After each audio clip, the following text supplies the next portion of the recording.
Welcome back to the Coffin Lounge podcast. I'm your host, VampireKitten, and today I am here with the lovely Vita DeVoid. Why, hello, everybody. Vita, thank you for coming on the show. I appreciate it so much. You've helped me out. Like, big time. Thank you for having me. So, actually, I'm fascinated with the work that you do. I have been kind of like following a little bit. I'm originally from California, so I've seen a little bit of your stuff. I know you do the oddities, the Ventura, like Sideshow, and a few other things. So I was actually curious, what do you do and how did you get started in all of this? I do a lot of things. And thank you. You're very, very kind. Your words are very kind. I appreciate it. We all need reassurance. We're all sad artists. So primarily I'm a burlesque stage host, burlesque entertainer, sideshow entertainer, portrait photographer, event coordinator, nightlife producer, sideshow performer, carnival barker, circus ringleader, and now I'm learning magic. Honestly, though, I feel like artists, they have just like a wheelhouse of things. Those are all kind of along the same lines of entertainment. They're along the same lines. All of my trademarking is through the entertainment sector, which is nice. But yeah, I think that if you're an artist or any kind of performing artist, it's better to have a full bag of tricks that makes you more bookable and adaptable to new things and new skill sets, rather than just saying, I collect and pin dead butterflies to paper, and that's all I do. And it's like, sick. You got your thing. Good for you. But most of the time I wish I could do. To be fair, though, most of the time that people do one, I'm trying to devil's advocate on the flip side. Yeah. When people that do one thing usually do the one thing really well, or you have to be well. really well, or do that one thing really well. You gotta be really good at the one thing. I wish I could focus on one thing enough to just get really good at the one thing and forget everything else. But I really love doing everything. So I figure if I suck at it, then I'll just like stop for a little while and come back to it when I'm retired or something. Take a little break and then come back in retirement. Break. Yeah. Yeah. So like Kiss. Perfect. Oh, perfect. Right. Just restart. I don't know. Their journey is wild. I don't know if my guests know anything about that, but you guys should look into like Kiss and the things that they've done throughout their lives. And recently having to cancel new stuff that they were trying to do after like 10 farewell tours. Yeah. I don't know how. I don't know if I get to that age, I'm going to have that go in me anymore. Those guys still do. And I'm like, okay, rock and roll, guys. I'm only in my 40s and I'm already feeling like that whole opening up my front door with a shotgun, like, get off my lawn. Like, leave me alone. So how did you have so many things that you've got going on? How did you get started originally? Because I know is burlesque was the start, wasn't it? Sort of. I've been in performing arts all my life, but not in a way that would be applicable to anything that I do, but it did help. I have a background in dance and theater production. Okay. But it was a very informal education. My dance background was just like ballroom, and like I was a ballroom teacher for a little while and swing dancer. And then that got me into doing like color guard in high school, which is also like production stuff with huge groups of people. And then I was in leadership with that, which gave me like the event coordinator brain and like producer brain, and learning how to manage a ton of things at the same time, a lot of moving parts, which that's a lot of burlesque is a ton of different things plopped into one. So we have a lot of people that do like dance and theater and comedy and drag. Burlesque. Yeah. So it's a funny little pipeline. But so I, as a professional in an adult setting, burlesque was the start of it. But that happened through the world of drag in Florida, primarily in Tampa. So I started doing burlesque in drag shows, and then watching how these drag shows were being produced and created on the back of house end of it gave me really good background for being a burlesque producer. And then the hosting had to happen. I had a host that I guess she just got sick and handed me the mic and said, okay, you're a host now. And that was awful. But I feel like this sometimes the best way of learning is when you sort of get thrown into that. You get thrown in. Yeah. And honestly, you can't really teach that experience. No, you can't. It's something that you just need to like experience in order to have it. You kind of have to do it. Mhm. It was horrible. Like my first few years of hosting were just terrible. I had no background in public speaking, and when I was a kid, I wasn't nonverbal, but I didn't speak a lot, and now you can't make me shut up. It's all I do. And But honestly, I feel that I was so shy, and then I started cosplaying, and I just completely yeah. different 180. hmm I think that's more along the lines with hosting as you're performing a character that's not really you. So Right. it's an act. And it's totally different. Like if you and I met at a Starbucks, we would be completely different people than this. I would be More, complaining a lot. more than likely, I know More than nobody. likely just like, oh, these people. But yeah, the sideshow kind of integrated itself into burlesque because in Florida, a lot of those worlds, the circus arts, the burlesque and the drag, they're all kind of one thing.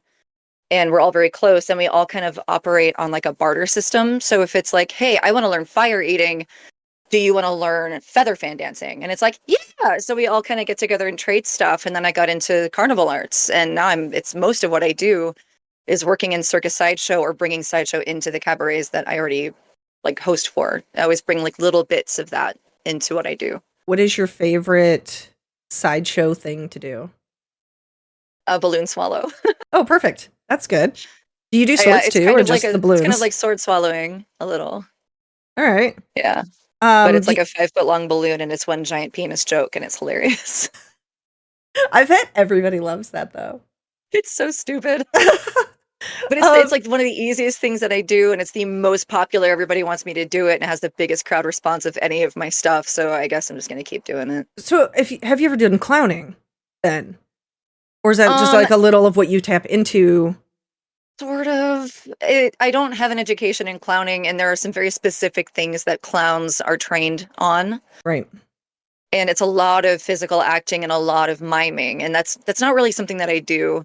Um, I would love to. I think it'd be really fun. When I do work with clowns, it just looks like such a blast and it's just so ridiculous. And like the weirder you are, the better. I've performed in burlesque acts as a clown. I've done some sideshow dressed like a clown, but I'm not really one. Yeah. There's also a lot of magic that clowns are very capable with, and that's something I'm still barely grazing the surface of doing. So it's like I wouldn't say like I'm a clown, hire me for your bar mitzvah. Like I'm not that. Right. Yeah. Oh, wow. Okay, let's go back to burlesque. What is your favorite thing Yeah. to do in your burlesque shows? Like historically, what is something that you think you're really good at and versus something that you just really enjoy doing? How about that? It's just one act that I have, and it's my Lucille Ball tribute. Oh, So have you seen it? I know, but I Oh, love Lucy. yeah. So if you poke around on my media, there's a lot of this one act that I do, and it's a recreation of Vita Vegemin. And I only do this in burlesque shows, and sometimes like corporate banquets will have me do it just because it's so stupid. And I just did it televised for this fire charity event after the California fires. And it was fun to do it for a camera because it was just a whole new way of making it work. And it was probably the best version I've ever done of it. It's not dancing. There's no music. It's just me lipping the Vitamita Vegemin commercial that That's she gets amazing. wasted. And it's just her communicating with the director. And I usually just use like the stage light as like director, like, oh, okay. And then I just keep like redoing the whole like, oh, she got to keep drinking the goo. And Hmm. she gets just shit house drunk. And then my clothes fall off and it's just hilariously stupid. But that act, it was a suggestion by another drag performer friend of mine, was like, you should really do this because you're kind of goofy. And I tried it and I found like a Jaeger bottle that I started using as the Vitamita Vegemin. I tried to make a Vitamita Vegemin label in a bottle and the Jaeger bottle had a better response. That's just kind of what I stuck with. And it's the dumbest thing I do.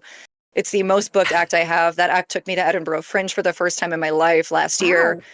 That act got me booked on cruise shows. It got me booked into festivals. And it's funny because it's not a glamorous act. There's not a rhinestone on that costume. It's just a dress, a little yellow table, and a bottle and like a spoon. There's nothing amazing about it.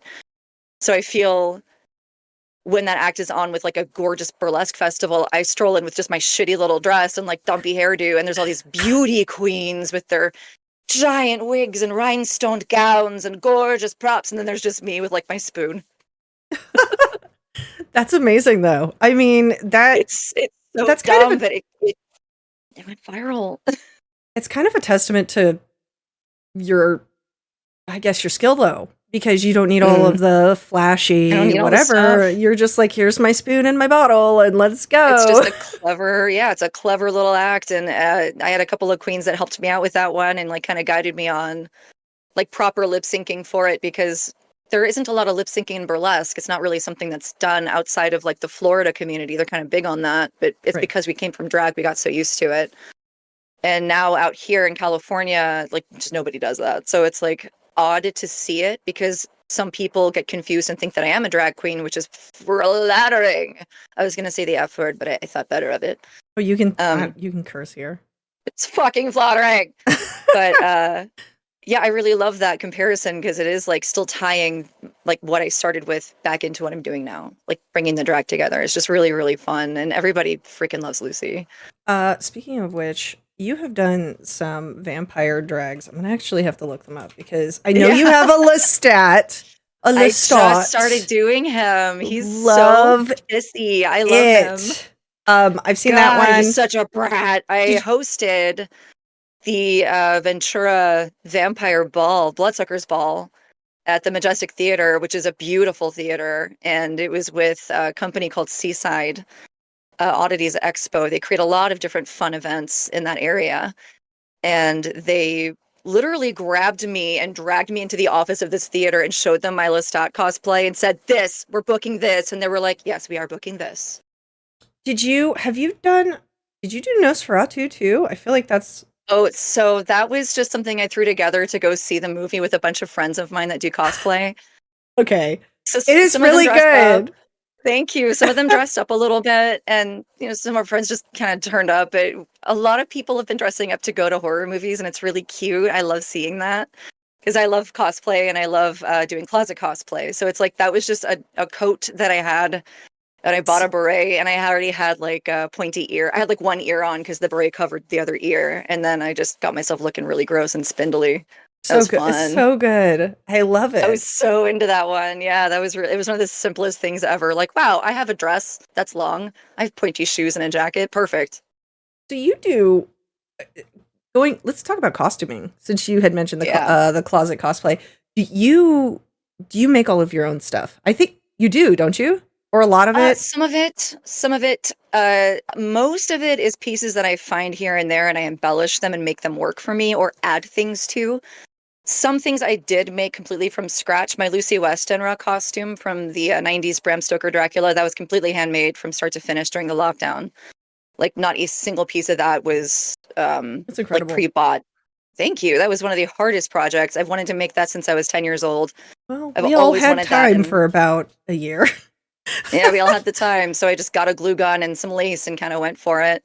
I'm really proud of that one. It's very difficult to wear though, because it's just so huge. The collar of it is just massive, and the dress itself it's billowing and huge, and I don't like that stuff. So it's like I like things that are Uncomfy. portable. Yeah. So there are some pieces I'll find on like Amazon or eBay or old costumes from other people's closets. Sometimes people will drop off a trash bag full of costume items or scrap fabrics, and it's like, ooh, Christmas. Right. So What then do I I just get to get play to, with? what do I got? Yay! Get the glue. But yeah, I just embellish things these days, or I'll commission other fabricators and designers to make me things because I do now really see the value in having your community create acts with you. I think that's really cool because it also helps boost their economy as well as get their designs out there. So and then you have something beautiful to wear that you didn't have to fucking do anything for, which is Right. great. It's Yeah. nice. It, I Hmm. do love collaborating with other artists, just mostly I do. because it feels like you're exactly right. It's like it takes a village. Like it feels like it's Does. all really sort of Hmm. working together. And who knows? Your viral video with their dress could I know go like it's going to crazy, feel so nice. It could right? make that person like a very sought after artist. It could make you like, wow, she wears this stuff really well. I want to make her stuff. Right. There's a So lot right now I'm there. working on, yeah, right now most of my little underpinnings came from a gal called Delilah. She makes really great little fringy bikinis and stuff for showgirls and little tassel-y bits and things. And she's super affordable and really quick. and her company is called Burlesque, and it's just fantastic. She's on Etsy. Everything she makes is super lightweight, which means it's easier to travel on flights with because there's no weight issues. Right. It's like light as a little whisper, like, wow, beautiful. And then I'm working now on an idea with a woman called Madame Mo, and she's a prominent LA art fashion designer. And this woman will make unbelievable headdresses and costumes and wings and capes and belts and all kinds of cool, full top to bottom, unbelievable creative art pieces that are completely wearable and performable. So I'm working on something with her that's stylistically outside my wheelhouse. Like, I don't know where to start styling this thing, but it's just like, I want wings on my head. Go. Figure it out, please. Figure it out. Like black, gold, maybe some purple. Here's money. Go. Right? Well, that's amazing. Yeah. Um, Yeah. who are some of your favorite artists to work with? Um, hmm. So lately, I've been getting more into the world of magic, and it's been really fun because it's inspiring me to learn things and expand my brain power. So I've been working a lot with a fellow called D. Christopher, and he goes by the Psychic Vampire. And his production and performance style is very similar to my own. So it's really cute to have like a relatable, like, Character. baseline. Right. Yeah. And he's become a brilliant collaborator and lover, which is great.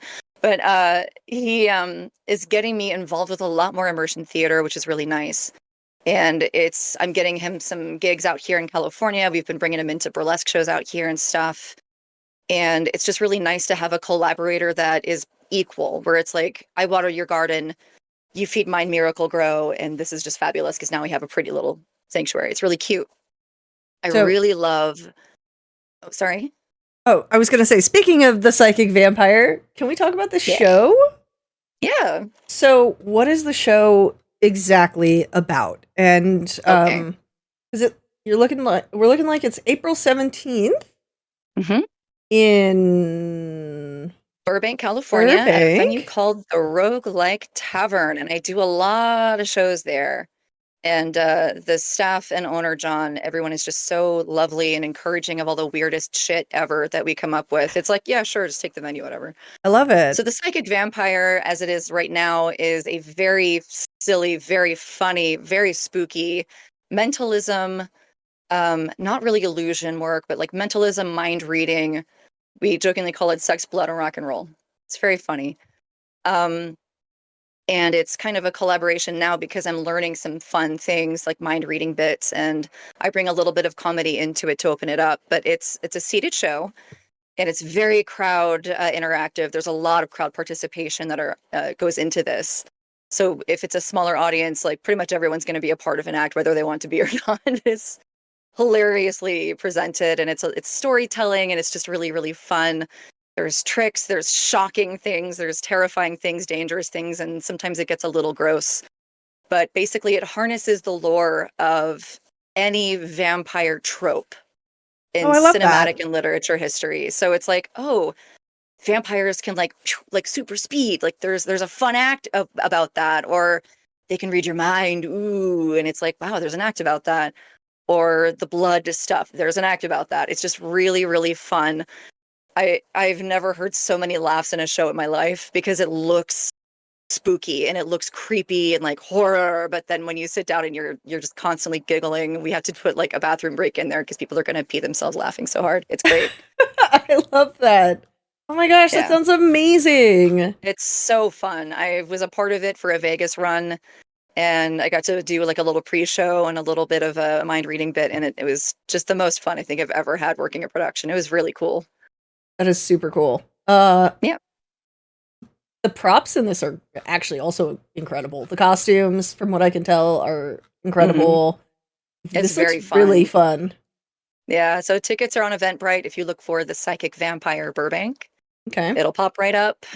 Seating is first come, first serve. It's a small little place. There's great food, great drinks, great venue staff, and we'll be there doing some weird stuff, so come and check it out.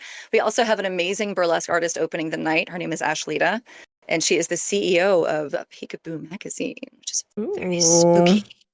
Very spooky. And she has a burlesque act as Grace Jones in Vamp, which is very beautiful, and it's just so perfect. That outfit. It's one of the most beautiful, the painted stuff. It is so beautifully crafted. Ashlita is such a stunning character and just a brilliant voice in our community here. And I'm really honored to have her with us for that. That's incredible. Yeah, I Yeah. love Grace Jones. Just that movie. hmm Oh, She was such an inspiration for me in my childhood with how weird she got and how that woman just does not give a shit. She still does not give a shit. She she's does what she still wants. that is a warrior of a woman. Like, I just want to see her hat collection. oh yeah, I just really want to see her hat collection. Yeah. I don't She's think brilliant. I've ever looked at Grace Jones and been like, yeah, I want to see her hats. She has a whole show where she changes her hats like every That's 10 seconds, and it's amazing. just beautiful wearable art on her head, and it's like, oh, that's so cool. I'm definitely gonna have to go look that up. hmm So let's get back to the burlesque. You and your hosting, and your a lot of things. You're doing a master class. I'm doing a master class for stage hosting. That's incredible. Yeah. Are you excited? I am. I think I'm gonna probably pre-record some segments for this and then take questions later. It's gonna be interactive. Okay. So there are a lot of shows and not very many hosts, and I would love to see really solid hosts come right out the gate and be amazing. So the goal with this is to elevate the industry a little bit, and if anyone has an interest in being a show host, this is the ultimate guide. I've been hosting shows. God, I've been hosting events since I was a teenager. I've always been an event host and crafting it now towards cabaret and magic and immersion and comedy even. Like, I've hosted comedy shows. It's like you have to be aware of certain aspects of this that normally you don't really pick up unless you've been in it for like decades at a time, or you've experienced it working in like music or management or even just freaking bartending. Like, bartenders make amazing show hosts. It's just a thing. It's a personality job. Making drinks is 10% of bartending work. The rest of it's just your personality. And that's what makes a host shine. It's not being shy or like withdrawn or just reading off a card, which I do, and that is a tool.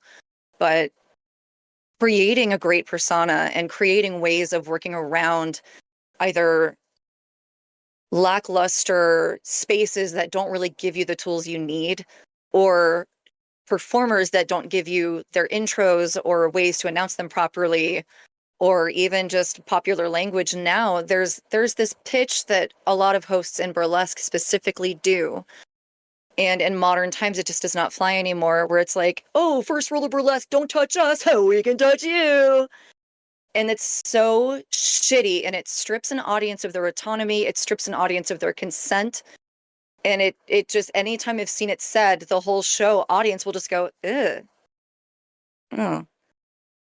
And it also opens up shows to having their girls groped and grabbed, because it's just like, oh, well, if I'm touching you and we're drinking, like, maybe you're touching me. It's, and it gives everybody a shitty feeling. So I want to evolve the language to be a little bit more Modern. Appropriate. Yeah. These shows are a sexually charged atmosphere. There is nudity. There is gratuitous dancing.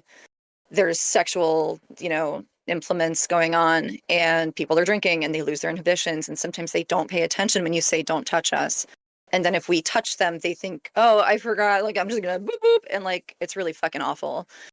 So I'm trying to help curb things into a better direction, to where it's like, hey guys, so if we come down and we get all close to you and kind of wiggle by our tables and you want a little more activity, just kind of like, you beckon us to you. We love to play. Or if it's too much, just be like, nope, we don't like that. Please go somewhere else, and we'll get it and we'll scoot right on over to the next table and play with them instead. So it's like, there are ways to create that where it's still fun and interactive for people, but not in a way that is aggressive or just throwing ass in someone's face. Like, sometimes people take serious offense to it, and then you got showgirls getting touched inappropriately, and it's like, well, you're touching them inappropriately too. Like, let's just hands off. Right. Hands off. There's also a lot of language changing now with regard to pronouns. Like, any show host you've probably ever seen, ladies and gentlemen, and it's like, we're not doing that anymore. Right. Okay, we've got pronouns being respected now. So let's think of my darling guests, thank you for joining us. Instead, it's a very easy way to change things and be more inclusive because, people are struggling with that right now or Mhm. forgetting somebody's appropriate pronouns. And a lot of showrunners are putting on their application forms to perform with them like pronouns. Right. What would you like to be called? And it's like, that's not fucking hard language. Our Mm-mm. whole job is language. Like, why are we still stuck in the stone ages of the 30s with hosting entertainment where it's like, ladies wear dresses and men wear suits and you're ladies and men. And it's like, When it comes to like, for example, my usage of this, I also am dealing with something on the streaming side of things that is very similar to mhm. that. When people come into my channel and they come into my chat, I don't know what their pronouns are. Yeah. I don't know what they are. I can't assume based off of their username. I can't. So it's Yeah. I say their I username, can't assume hello, it your even. name, Yeah. or It's I also they then hard to, welcome them to the channel. yeah, So, it's also hard to assume it based on the way they present themselves too. Like, I mhm, look very feminine and I look very girly and I'm very femme. But when somebody refers to me as they or he, I get really happy and it feels so mhm. nice. I don't identify that way, but it just feels nice because I like structured suits and sometimes I feel a little masculine. Maybe I was working on my car that day and it's like, fuck yeah. You had a I'm a very daddy. masculine day I'm that day. daddy. Yeah. I painted a house. I'm daddy. You should call me he. I'm a boss. Yeah, sometimes it just feels really nice to have that. And when a host asks at a show when I'm not hosting, I fucking love that. It's like, call me whatever the fuck you want. Just call me later, baby. You just made me so happy asking. Yeah, so it's like considering these things, and it's also a lot of showrunners don't give us introductions for their entertainers. Sometimes shows don't even give us a set list, and we have to fucking wing it, and it's horrible. Like, we have to create the whole show, and we're responsible for that because we're the face of it, and it's a Right. lot of pressure. So what I'm teaching in that class is a lot of like your presentation and keeping that like happy face when things go completely ass up. Like, okay, everything's upside down. This is not how it should be. Let's turn this shit into a polished gold turd. That's incredible. So, It's also speaking with your shows, your cast, because sometimes cast members will just say, I don't know, make something up. And it's like, look, it's your responsibility as an artist to have a proper intro for yourself. Here's a pen and paper. I'm going to walk away. I'll be back in 5 minutes to collect your introduction to the stage. Thank you. Instead of just going with that and making something up and using brain power you shouldn't be using. so your masterclass is available to everyone. Yes, It's a anyone and everyone. Zoom call. Yes. So that's amazing. So if anybody Yeah, is and it's listening, that is mhm. something that I will have in the description below, so you can look into that if that's something that interests you. Uh, Yeah, and it'll be recorded, so anyone who can't quite make it, I'm recording all of it, and you can view it whenever you want. I'm trying to think if I want to like pre-record the education, and that way I can just have that instead of just interactions from guests that are on there that might not be quite relevant, and then I'll just add anything that was a great question from somebody to the very end of the recording, and that's what I'll send out to people. I'm trying to figure that part out. I literally made this up 2 days ago, and it's already sold out once, so I had to like readjust and change up Zoom to allow me to have more guests on with me, and it's already like looking like it's going to sell out again. So that's incredible. trying to work that out. Yeah, I'm overwhelmed with how many responses I've gotten from that. I thought maybe 3 people would want to jump in, and now it's at like 67 guests. It's But crazy. I think that honestly, the way that you present yourself in even just your photos, it you have a very powerful. I'm going to use the word statuesque air about you. Ooh, You do. thanks. Like, you look like you're somebody that I would want to learn from because you Thank present you. yourself very well, and it doesn't surprise me that it's sold out, to be honest with you. The fact that this is doing Thanks. so well, I think is incredible. I don't know why more people, more artists aren't doing things like this because this is how I feel like it as we get older, I feel like we have to kind of adjust our thinking on, well, I used to be this entertainer and now I'm kind of getting older and I don't know if I can do this forever. And this is a really Mhm. great example of like, hey, let's utilize my skills in some way that can help others, but also make a new career path for myself. So I I think think it's that, very important mhm, as well to do that because I am getting older and I'm not really loving the way I look on a stage anymore without any clothes on. So it's like maybe I'll do some burlesque here and there, but I'm more interested in personality based stuff. Um, I'm more practical, I think, with my own expectations of aging and like the hot girl beauty standard. And it's like, look, I had my time. My body's getting tired. I don't want to dance that much anymore. I'm more interested in teaching, because if I step onto a stage, I want my host to be so fucking killer that I don't stand there in the green room going like, what the fuck is this person saying? This is horrific. Who trained this person? This person should not be a host. I'm going to go unplug their fucking mic cable. Like, I've had experiences like that already where it's like, wow, they're new, huh? So I love to teach stuff. I teach stage makeup as well. I teach, so many things. And it's important to understand that I'm not training my replacements. Me teaching does not take away from my workload. I know I'm going to be booked and busy as much as I can possibly handle. I'm not under a threat. And I think a lot of people won't teach because they feel like that person's going to outshine them and then use that knowledge to like be competition. And I just don't see, like, if you're a good enough artist, you'll have no competition whatsoever. Right. I think that's also a confidence issue, and a lot of performing artists do not have that. I do not have that. Like, I feel like I'm not quite, it's like imposter syndrome, I think, not quite on par with some of the performers that I'm working with. But then I remind myself, I'm on the same show bill. I must be doing okay. Right. Yeah. You sound very self-aware, which is awesome. That's Yeah. really cool. I try wish to be. more entertainers had that confidence.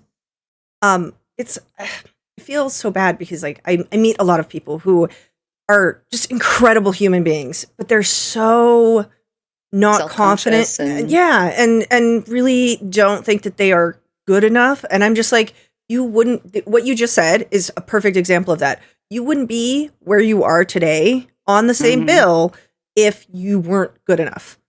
And I wish people would reflect on that a little bit more. There's a lot of conversations about imposter syndrome now because we're also seeing an era where it's okay to talk about mental struggles and mental health.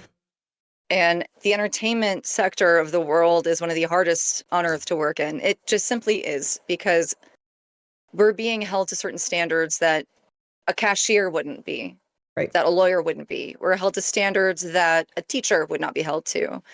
And if we don't comply with these standards, like, it will cost us our careers. And we're constantly facing judgment. And you have to understand that if you are a working artist, you're already doing it.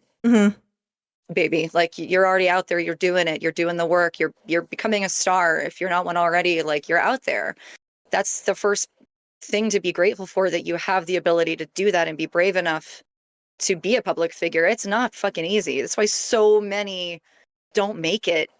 Right. You see a lot of mental decline in like pop stars, and it's just really, really sad to see that. I mean, I'm watching Millie Bobby Brown go through a lot of horrific abuse from the press because she's growing up and people don't know how to take that. They see her as this little 10-year-old kid. She's in her mid-20s now. She's a married woman.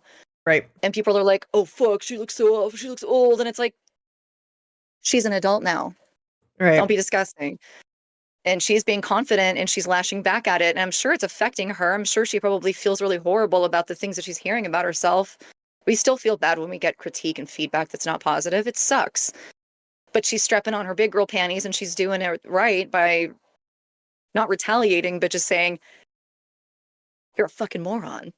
Yeah. So people that are experiencing that imposter syndrome and they don't have any faith in themselves, like, that you have to lose that if you're going to be a public figure, if you're going to be in the spotlight or any kind of entertainer. Because even me just watching my recorded performances, I'm sitting there like this the whole time. Because you can see, but see what the thing is, like when it comes to that, like, you yourself can see the things that you need to improve on and the mistakes that you've made. Other people don't see those things. Yeah. Most of the Other time. people don't fixate on that. No. It's just you and your own thoughts rewatching, like even editing these podcasts, I go, I shouldn't have said it that way. But I mean, it's like like I'm recording. I'm not going to edit it out. That's it. So this is truth. Yeah. And we are our biggest critiques. We are. Really and are. You know what? That weird. I say this to people that get like that because I really love to be a hype girl. So if you're ever in a green room with me, or you're feeling kind of blue, or you're kind of down on yourself, or like don't think that you're worthy of doing what you're doing, just come find me because I will pump your ass so not pump your ass so beautifully, but I'll pump you up so beautifully that you will need to install a triple door exit so you can walk out the room because your ego is going to be a mile wide. Like, it's going to be so fucking cool. Come find me. I will hype you up and make you feel like a god, and you will pop out on that stage looking like an absolute deity worthy of worship and blood and money. I love it. Yeah, it's really important to learn how to hype yourself up. Like, I'm a working artist in fucking LA. Like, I'm the baddest bitch city on earth. If I'm on a roster for a show, I must be doing something right. So other shows. So let's talk about other shows. No, that's amazing. I am all about, like, I like, all the kids say, that's such an old phrase. I riz my friends up like all the time. I make sure that I have to tell them. But I have a story about Riz. It's really embarrassing. Are you going to tell it or no? Can I? Absolutely. Okay. It's very stupid. And you can edit this out if you want to, but it's really funny. I just called myself old, so we're not editing. I did too. It's fine. Okay. Us old cuties. So I try to, as a public speaker, it's my responsibility to stay current on speaking trends and slang and things like that. Right. And I'm reaching the age where I'm feeling very boomery and that I don't understand what a lot of slang means. And I know our grandparents went through that and our parents went through it with us, like radical. My parents probably didn't fucking get that. So now I'm hearing the word Riz. This was like a year ago, this happened to me. And when I started hearing that word, I was coming to terms with my therapist with the fact that I might actually have some traits of autism. And it's very obvious with my fixations. Maybe I am. It's fine. I love info dumping like I'm doing right now. It's okay. But I'm coming to terms with it. And I'm spotting these traits in other people because now I'm kind of seeing these tendencies a lot of folks who are undiagnosed kind of have. And it's like, oh, all right, maybe I've got a little touch of the tism. It's okay. Well, I heard the word Riz and I started seeing a lot of autistic community groups talking about that word. And it's like, oh, well, one of my fixations is just being really charismatic and stuff like that. But I didn't catch that part of it. I just saw Riz and tism. And I thought those words meant the same thing. So I'm hosting a show. It's a beautiful, glamorous, high-end burlesque show. I looked like a fucking Miss America beauty contestant. I looked so hot, gorgeous, glamorous. And I'm on the mic. And somebody says, yeah, she got that Riz. And I looked at him and I was like, how did you know? I just discovered this about myself too. I am autistic, thank you. And the whole crowd went, huh? Honestly, this is an audience of younger people. Right. This is so stupid. I'm like blushing because it was the dumbest fucking thing I've ever said. And I was like, isn't that what that means? And they were like, no, Vita. And like the whole front row of my showrunner was just going like,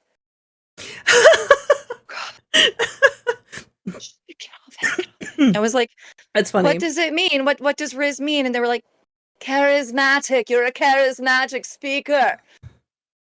Wow, Vita. And it's like, oh, great. Let's introduce your first act. Good job. Oh, wow. That's incredible. You got that Riz.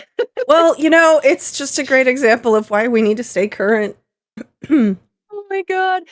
Yeah, I was just convinced it's like, oh, maybe I'm like exhibiting the character of an autistic person up here. Weird. Okay, I'll work on that. Oh, that's good. Well, more things that you you do discuss that in your masterclass, so or at least you mentioned it. Pay attention to slang in your area, and if you're traveling to another country, learn their local slang too. Mm-hmm. That's an incredible something story. Entirely different in London than it means in the US. Yeah, people don't think about that at all. They don't think about that. Nope. So, back to more shows. What is the Circus of the Damned? We're just going right into it. Oh, okay. So, Circus of the Damned is a gothic, vampiric, horror, sideshow, magic, carnival arts, and burlesque focused showcase. It started in London last Halloween at a venue called the Magician's Table, and it's a collaboration between Dee Christopher and I. And we scoured the globe, we scoured Hollywood for performers that could harness that kind of energy visually and with their performance styles. So we hired Victor Devon for our LA debut, and he does fabulous clowning and miming and vaudeville style acts. We had Candace Kane, who does contortion and hand balancing. She's incredible. She's on tour with Vita DeVoid right now. Like, this girl is just, she's out there. She's so good. We had Bettina Sin, who's like one of the sweetest girls on the planet, but she's this goth burlesque entertainer and quite popular in the area. So we had to have her to do like showgirling stuff. We had a vampire magician. We had mind reading stuff. We had a sword swallower, Cyrus Pin. He's amazing. We've had some incredible acts on that stage, and it's just really great. The one coming up has a lot of big, crazy local talent that harness this spooky, weird stuff. And it's usually in LA, the shows that we have are just like for a general audience where it's like, oh, pretty. And this one, it's like, I'm going to pierce my tits on stage and someone's going to drink my blood and then read my mind from that. And then we're going to have somebody setting her body on fire and there might be a snake. Cool. Man, I miss entertainment in Los Angeles. Yeah, this one is really cool and it's very special to me because it just, the turnout we had was amazing. We had a courtyard of vendors that were all like bones and oddities and fortune telling and divination and antiquities and weird witchy stuff. And it was just, oh, it was so cool because not only is there shopping, there's also the full bar, there's the show.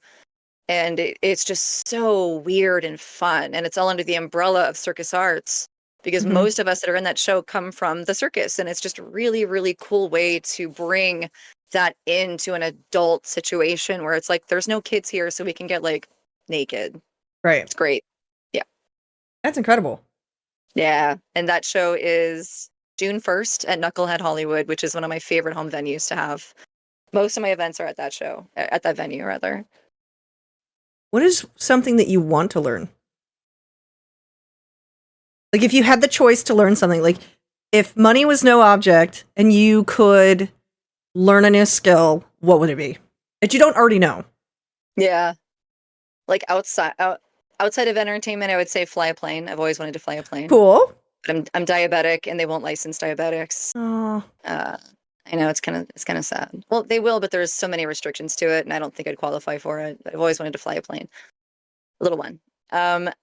In the world of entertainment, I'm already kind of taking the steps. I'm learning magic. Mm-hmm. I would love to. I'm learning sword swallowing, and I'm learning magic, and those are the things that I'm focused on right now. So I am doing it. Okay. Beyond that, there's really nothing else that I want to learn. I've always wanted to be the front woman in a rock band, but I can't sing well, so I don't think that'll ever happen. I'm a little too scared to sing in front of people anyway. It's just not very good. So I speak. But yeah, I think I really want to focus on the magic right now. That's good. I'm doing it. I'm taking the right steps. Yeah. I'm working with some brilliant people and connecting with some unbelievable talent. And I'm already working in a lot of shows right now that focus on that. So I was sent home from my last London trip with a suitcase full of magic, and I'm trying to sift through it and figure out what works for me and what doesn't. So I'm so glad that a handful of my guests that have been on the show have been people that are just doing it. And I am so inspired by that because I want to be that too. Like, I want to just do the things that I want to do. So that's kind of why the show got started. Cause I'm just like, I'm just going to do it. Just going to do it. We're going to sit down. We're going to do it. Going back Can to, I give you a small cookie of advice on that? Absolutely. Do it, but have a fallback plan that supports you financially while you're learning. Yeah. Yeah. Trust me when I say I work. I'm a working girl. Not that kind of working girl, but working adult who has a real adult job-ish. It's not easy to do this stuff full time, and I still supplement my income with bartending jobs here and there. And I make a lot more of my income with photo shoots. Like, I photograph entertainers for their own marketing stuff. That's awesome though. Oh, I love doing it. And it's hard to find photographers that'll shoot you and give you full rights to use your images for whatever the fuck you want. And I give that to people. So that's where I make my income, and my rent is paid on photo shoots. It's not paid with these shows. I wish it was. But the reality is, when you're a working entertainer, you really don't earn that much unless you're like on the Paula Abdul tier of being represented and managed. But we're doing it ourselves, and it's very expensive. Unless you have your Vegas residency. Even that situation. Not so great. Those shows are not that great. You gotta have So another job. you have a lot of shows coming up. You have another Really one. do. 1923 presents Ghost Stories: The Case of the Psychic Vampire. I'm starting to see a trend. You're seeing a trend, yeah. So, and that's me working more with the magic, and that's also basically the show that we're doing in Burbank, Mhm. the Psychic Vampire show there. This is the storied immersion version of it. Got So it. there's a full tale, and there's a storytelling that goes into it, and it's a lot bigger. And the parlor that we perform in it's basically a seance room. It's incredible, and it's very much more focused on like Oh, influences of spirits and this one's things. at Mandalay Bay. It is a Mandalay Bay, Okay. yes. Well, There's that's another awesome. 1923 at, I believe, the Venetian, which is also fucking great. But we're at the one at Mandalay Bay. Okay. This is Yeah, cool. yeah. So, you said this is a storytelling version of the other show. How It still does has all the tricks and fun, but it's right? more story driven. Yeah. So how I'm trying to process this in my brain because I don't remember There's a that lot. R. Yeah. How are you walking between guests, or are you on a stage? So that parlor, it's not huge. Like 25 people is a crowd. Mhm. So it's a little floor show, and then people are seated in an arc around us. Oh, And the show okay. focuses, it's basically more presented as I'm speaking and I'm presenting this wild thing right here in front of you. There's no like dancing or crazy shit. It's not a burlesque show. This is Dee's show. I'm just an assistant in the show. Oh, okay. But it's very interactive because you're so close to people. Like it's easy to just like, you come here, we're gonna do this thing. And it's just like, oh, okay. So it's a little bit more easy. It's a little easier to have more crowd interaction with that. So it's basically the whole audience is a part of the show with us. And it's just really, really cool that way.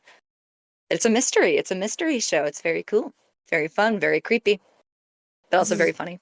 this is exciting. It You've is, got yeah. so much going on. That's so I have so much going on. These you are just the do. shows that I'm like a part of the production end. The rest of it, I've got a show later tonight. I know this won't air today, but I've got another show later tonight at Sofitel Beverly Hills. I'm hosting a burlesque with a live band called Tributonic, and they're freaking hilarious. They're playing me ZZ Top Push. Oh, I love that. It's gonna be so fun. But yeah, there's lots of little shows in between here and there, and I try to jump in wherever I can. Like tomorrow, I'm gonna go do character work as the White Rabbit for Beyond Wonderland, which is an Insomniac events thing. They run EDC, Mhm. and they saw my rabbit costume and were like, "Okay, you're hired." And it's like, I didn't audition. Yeah. Okay, They're what do I do? And they're like, I don't know, just be the White Rabbit. oh my gosh, I've been going to Insomniac really quick. I've been going to EDC since it was in Los Angeles, like when it was at the Coliseum for like a couple of Mhm. years before it moved to Vegas. I'm hosting Witness at the one in Vegas coming up, actually. Witnessing the evolution, like being there and being part of the evolution of Electric Mhm. Daisy Carnival is insanity. I sound like an old lady, but it was crazy. Like going from Los Angeles to Vegas, and now what it is it's a huge production that It's an international production right now, it's and I'm crazy. fortunate. Yeah, I'm fortunate that they bring me on as a host sometimes. Mhm. For October, they have an event called Escape Psycho Circus. It's unreasonably cool, like unreasonable. I don't know who's imagining all this stuff, but it's huge.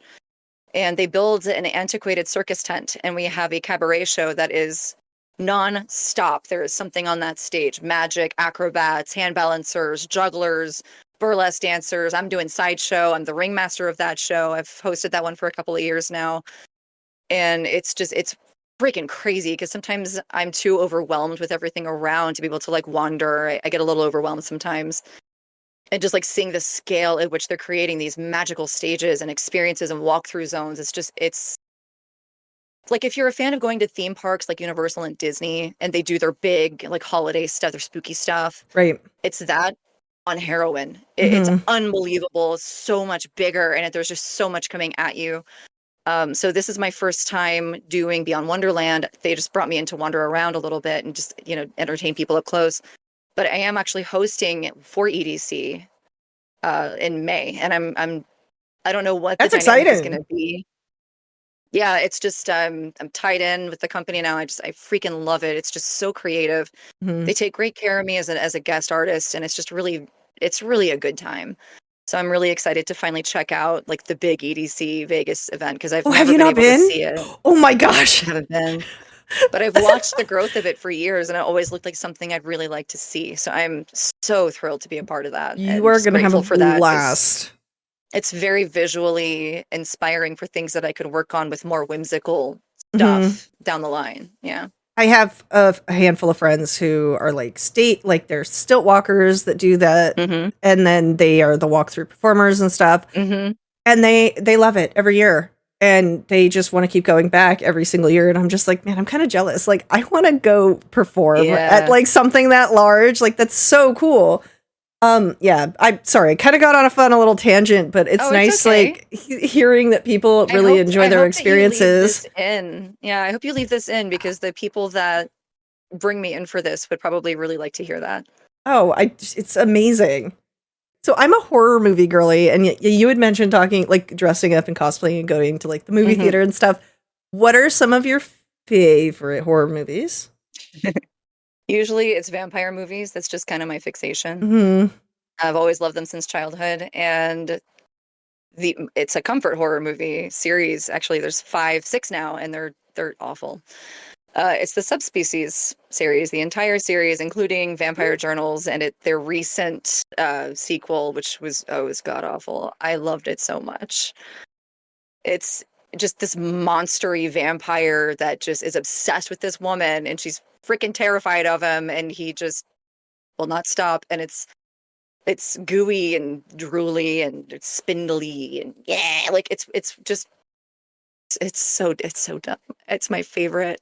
I love From Dusk Till Dawn. It's my favorite. Mm-hmm. It's my number one. It's fun. I The Lost Boys, probably my number two, and then I've got It's Interview with the always going to be a Vampire. favorite.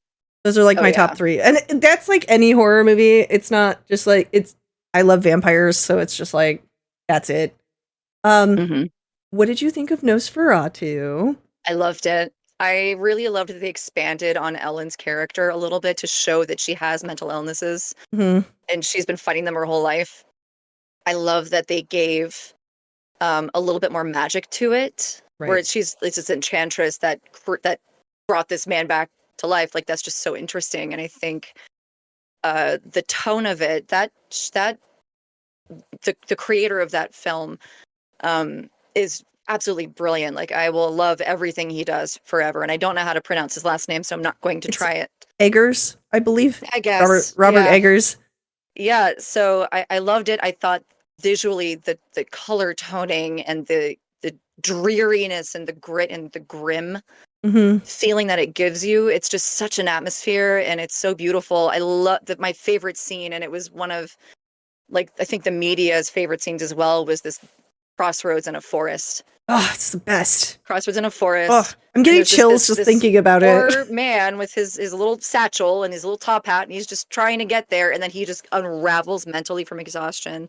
So all you're seeing it through is his perspective Hmm. of this just bleak, cold, weird. He's just in psychosis. It's crazy. And how they presented that was just so beautifully done. I also really loved when he walks into this village and the gypsies meet him and Hmm. they just fuck with him. And it's like, oh, that's so fun. I love this. Like, they gave it such a great respect. And I Hmm. thought it was just really endearing to see that because I have that in my ancestral lines. And it's like, man, they didn't make us look like a bunch of filthy pigs. They actually like made us pranksters and like musicians and It was enjoying life and laughing and joking. And it's like, man, this is what I would like to see more representation of from that era with that group of people. It's just freaking great. it was a culturally rich moment, and it It was like really was. one of the very few moments of that film that is just like I've rich.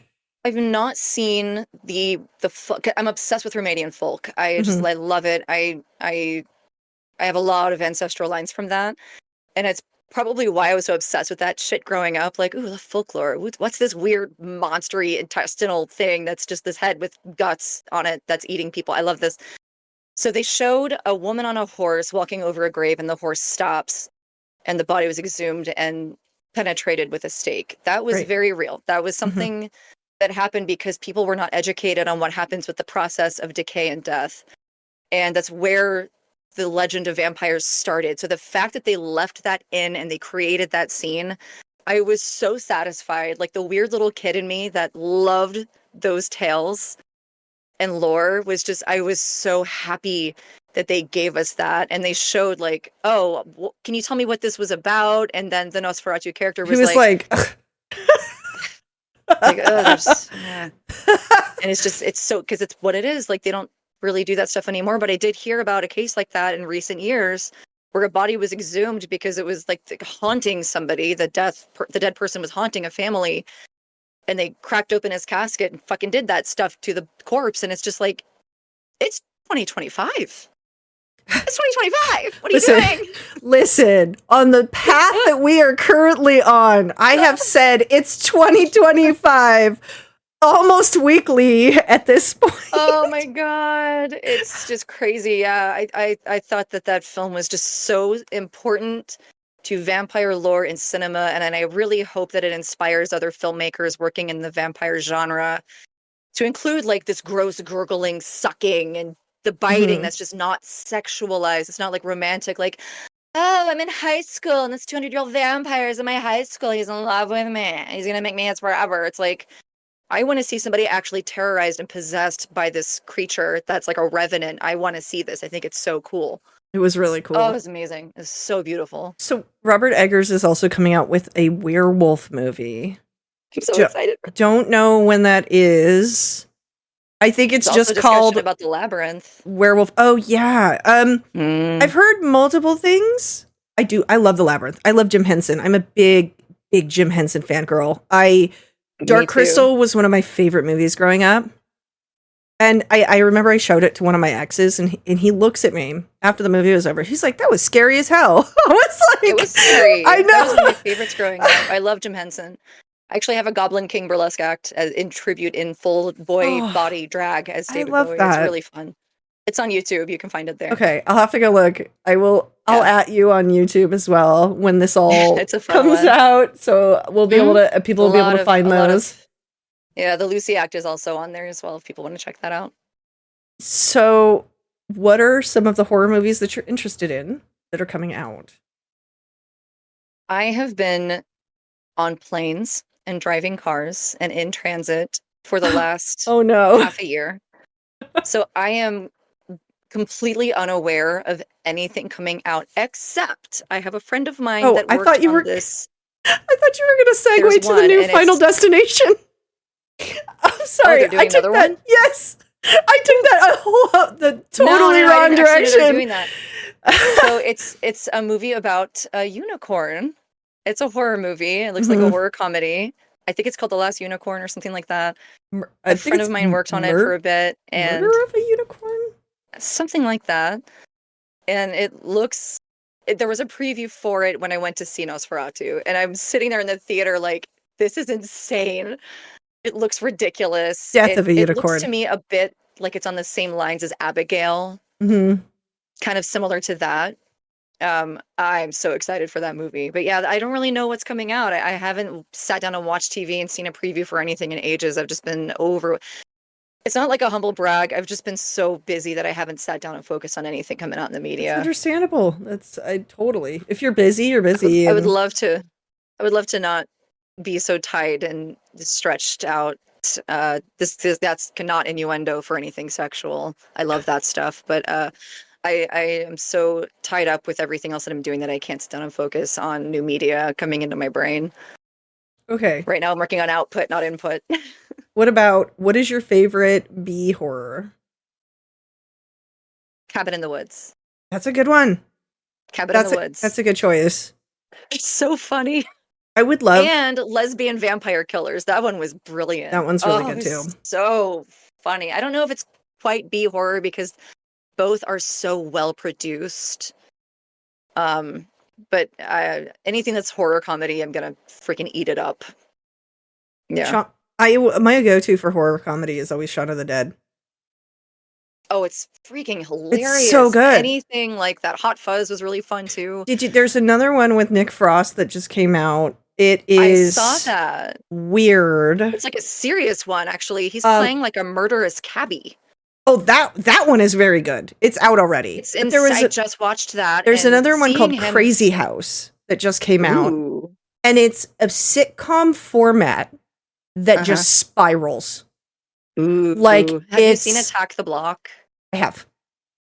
Yeah, he's also in that for a Mhm. bit. But yeah, his range has gotten incredible because he was usually just a goofy guy. And now he's taken on these like serious, He's scary scary. roles. Yeah, he's scary in I think it's called Black Cab. Mm. Yeah, Black Yeah, Cab. that's the Mhm. one. Yeah, he I was also scary in that. really love anything that Jordan Peele gets his hands on. Oh, I love Jordan Pure Peele. gold. I love that man. Anything with him. He has taken base concepts such as like the Lovecraft things, and he has spun it way darker. And Mhm. the TV series that he did based on Lovecraft was just brilliant. I'm obsessed with Del Toro, but Oh. that's a different setting entirely. That's all dark romance. Mhm. And I wouldn't quite, some of it I would. His Cabinet of Curiosities definitely horror. But what I adore about Del Toro is that he loves his monsters so much. And the way that he presents them in these features is that the real monsters around us are just the people that we know. And like Right. that humans and people are capable of atrocious things. And the monsters are just creatures that are trying to just be what they are I and I not doing anything, you know? I feel that deep down, people like myself, or I'm sure you as well, and a bunch of other people who are obsessed with monsters, and the idea of monsters always related more to the monster than the people within the stories. And I Mm-hmm. feel like Del Toro is a perfect example of that. He has given us all of these things where he goes, well, I want you to love this creature. I He want you loves to them so fall in much. love with this creature, and I want you to resonate with this creature more than anything else. That's why I like the Universal horror movies with Dracula and the Wolfman and the Mummy. I always resonated with those monsters more than the characters in those films because I felt so Mm-hmm. bad for them, and I feel like I connected with them in a really weird level, like way. And Del Toro kind of has a modern retelling of that, and I think that is just It's so beautifully done. it Did you is. see his Oscar speech when he won the Academy Award for Shape of Water? Mm-mm. I encourage you to go check it out. Okay. I believe you can find it on YouTube. It's his acceptance speech when he won for The Shape of Water. And I was bartending and we put it on all the TVs because I just wanted so badly for him to win for that. I actually have a burlesque act based on the creature. And Doug Jones has Oh, actually seen it and is just like, "Oh, you're my little mermaid. That's so cute." And it's like, I love that. so the speech that he gave was just, it's so endearing the way that he considers these beasts and creatures and stuff. They're just his little children, his little babies. And I was sobbing, crying, watching At your him take bar. the award because at my bar, everyone's like, "Vita, are you okay?" And it's like, "No, baby won!" Like I'm still emotional about that win because it also brought horror into the bigger picture here. Because Mhm. let's face it, horror movies are always thought of as cheapened So, versions of cinema. They're not have you in seen the popular format. have you seen the Oscars this year? I didn't. Okay, so we had I did see a nominations lot for represented, The Substance, Alien which was Romulus, amazing. Oh, and cool. Nosferatu. So that's 3. Mhm. And that's more than there's been since like the 80s, I guess, or something like that. I'll have to go It's look at the time. But it's sad how those things are never considered, and I was so mm-mm. proud to see those things nominated. Nosferatu deserved a lot. Substance deserved a lot. That was fucking So crazy. Substance, Demi Moore got totally snubbed, I think. That sucks. I believe that The Substance won for best makeup, I can and see that, yeah. I don't think that Romulus and Nosferatu did not win anything. Yep, it was only nominated, but it did not win any awards, which makes me super sad because I was hoping it was That going to is pretty win. sad. It should have won for best cinematography, hands down, hands It was down. beautifully done. I But think that it's good that everybody thinks that as well. mhm, We can't control who votes for these things to win. That's like a whole weird collection of people that do all that and figure out the mhm. awards. But the popular opinion was that it was an absolute masterpiece, and I love that. Did you see The Substance? I did. I Okay, watched it on a plane. I watched it on a flight to London, And I was I sitting love there, that thank movie. God the screens were like you can't, they're privacy screens, so you can't really see what you're watching because there's so much nudity in that. I Oh was my amazed that it was gosh. on a flight. I've had It was oops crazy. accidental nudity on planes like 4 times in my lifetime. Mm. And it's a weird experience. So I decided for some reason I wanted to watch True Blood on the plane because it was like on There's the airplane. so much There's fucking on that so much, show. yeah. So I'm just like, cool. There's a So whole much fucking. full frontal scene covered in blood, and I'm sitting next to Grandma and Papa over here, who are just like, what is she watching? The fun stuff. I decided to watch Requiem for a Dream on the plane. Oh God, that one. They showed us that in high school as an anti-drug campaign. I That would was a consider that a horror mistake. movie. Yeah, but that It's was on my own absolutely a horror phone, movie. so I could like turn my phone. I was like this. Oh, gosh. Watching this Requiem for a Dream, like in the plane. Ass to ass is not something you want to have on your screen when you're in public. No. There were a couple more, but they weren't nearly as bad as those two. And I'm just like, I should probably. Yikes. I've been trying to do better, but like I don't care. Other people I don't care. probably would, but you know.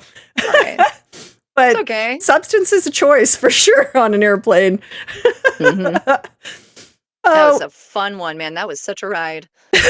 I love isn't there a lady that wrote that one or Mhm. directed it or produced it? Okay, so I also watched one, I think it was called Revenge or something. yep. She made that one as well. I loved it so much. It was so good. Oh, it's so, and what's funny about it, and I noticed this, every creator of these films has a tick that they do. And hers is star earrings, little stars and little hair clippies with stars. It's cute. Is like everything I've seen of her. There's somebody has little stars, little cute stuff, and it's like, oh, cute. That's like her little like Her little signature. trademark. Yeah. Yeah, it's like I wonder if she like gives them like, you have been bequeathed the stars. The stars are for you. Like, it's just so cute.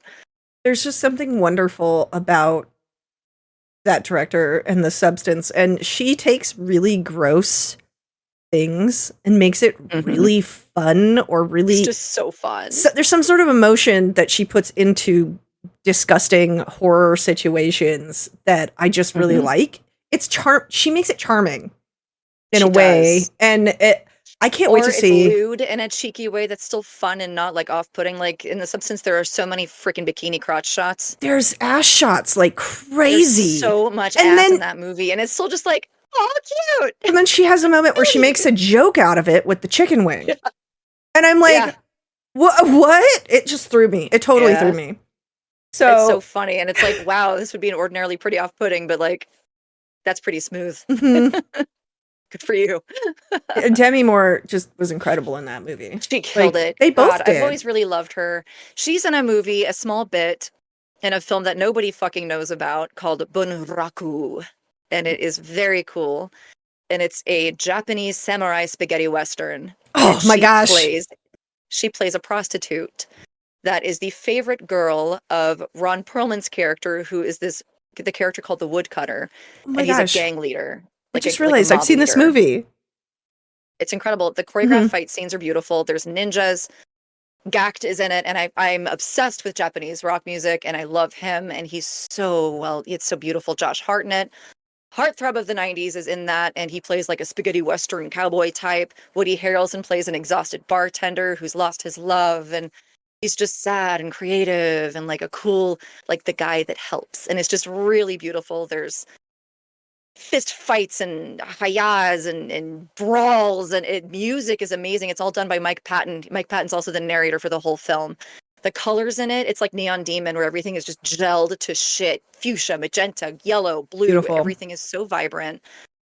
The costumes are brilliant. And like, I don't remember ever seeing this film hit a cinema. I found it on YouTube randomly. I was looking for Mike Patton music for a circus show I was doing.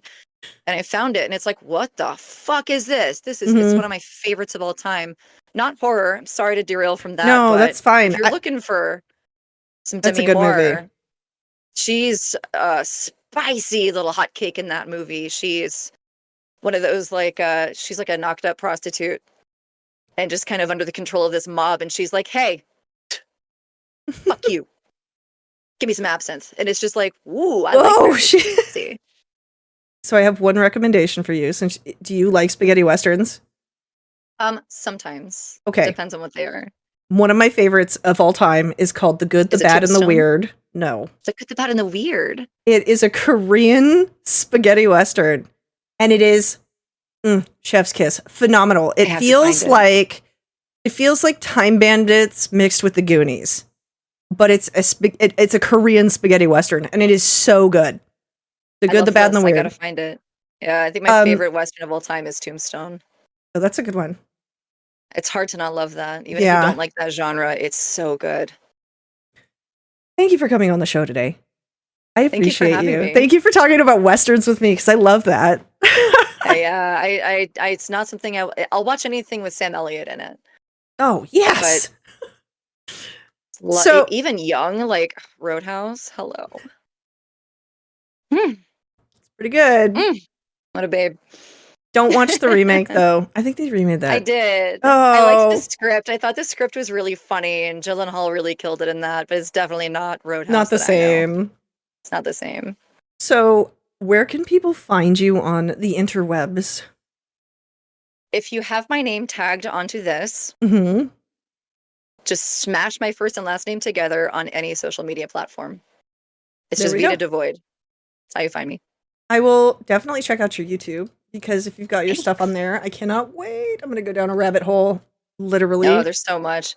What's weird, though, is the things that you see recorded isn't going to be how you see it when it's done live, because I improvise everything based on like the dynamic of the theater or the stage or the show itself, the theme, songs, costumes, props, everything always really changes. So what you see is like what people saw that night. So if you try to see that act specifically done that way, you're never going to see it again. I mean, that's cool, though. It is cool, but it makes it hard to pitch myself. Oh, well, it makes it hard to pitch myself, but if it's recorded, I'm happy. So that's nice. So I will make sure that all of the links for your events are on the descriptions for Spotify, YouTube, iTunes, everywhere I am syndicated. It will be on there. Thanks. Your personal links will be on there, and everyone will know where to find you. Thank you so much for coming by. I appreciate it. Do you have anything else to say before we head out? Follow this babe right here. Amazing. This was really, really fun. And we talked about a lot of really fun stuff. And thank you for that. This was great.